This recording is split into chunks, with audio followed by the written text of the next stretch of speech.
See XXII.f.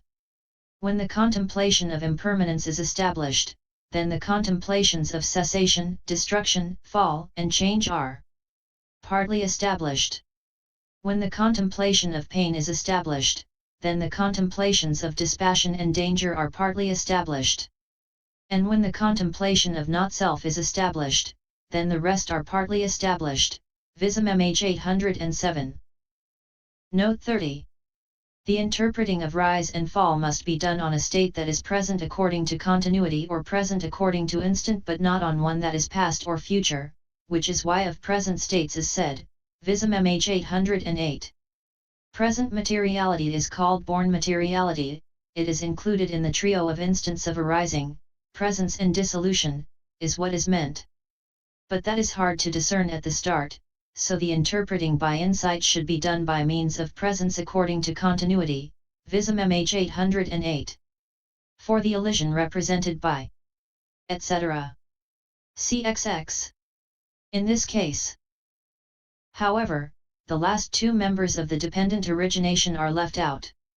Although states possessed of aging and death are mentioned under the heading of birth and of aging and death in comprehension by groups, etc., nevertheless here in the description of knowledge of rise and fall, if it were said present birth is born, the characteristic of its generation is rise, the characteristic of its change is fall, etc., it would be tantamount to an affirmation and approval of the proposition that birth and aging and death were possessed of birth and of aging and death.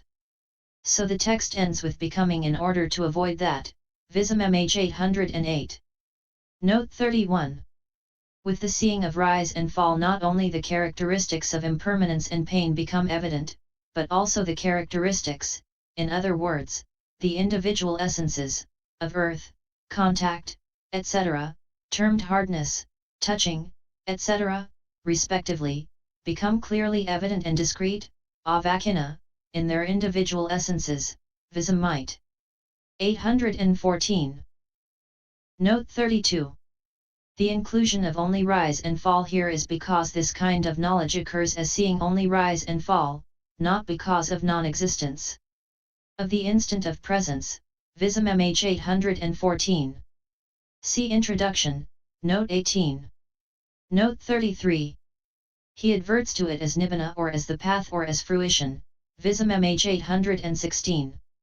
The agitation, the distraction, that occurs about whether or not the illumination, etc., are noble states as agitation about higher states, Vism-mhþ 815. In this connection Vism-mhþ quotes the following text, Friends, any bhikkhu or bhikkhuni who declares, the attainment of arahantship in my presence has always arrived there by four paths or by one of them. What for?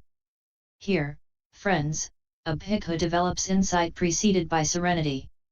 While he is developing insight preceded by serenity, the path is born in him. He cultivates, develops, repeats that path.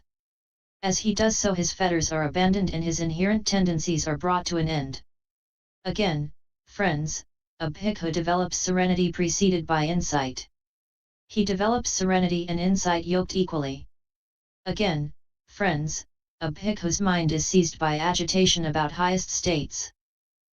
When that consciousness settles down internally, becomes steady, unified and concentrated, then the path is born in him, his inherent tendencies are brought to an end.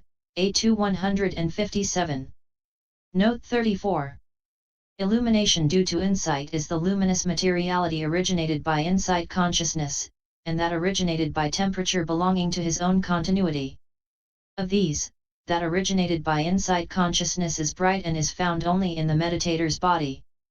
The other kind is independent of his body and spreads all round over what is capable of being experienced by knowledge.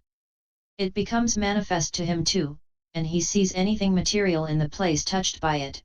Vism-mhþ 816. Note 35. Kacharogasamanagataitamai. Four-factored gloom is mentioned also at SAI 170, MA 516, C and Hakara, and UDA 66, 304. Note 36. Okandati, to descend into, not in ped, see XXII. NMAI 238. Note 37. Equanimity about insight is neutrality in the investigation of formations owing to the objective field having been already investigated. But in meaning, when it occurs thus, it is only neutrality. The volition associated with mind or adverting is called equanimity, upekkha, inadverting because it occurs inadverting as onlooking, ajhupekhana, Vism-mhþ. 819.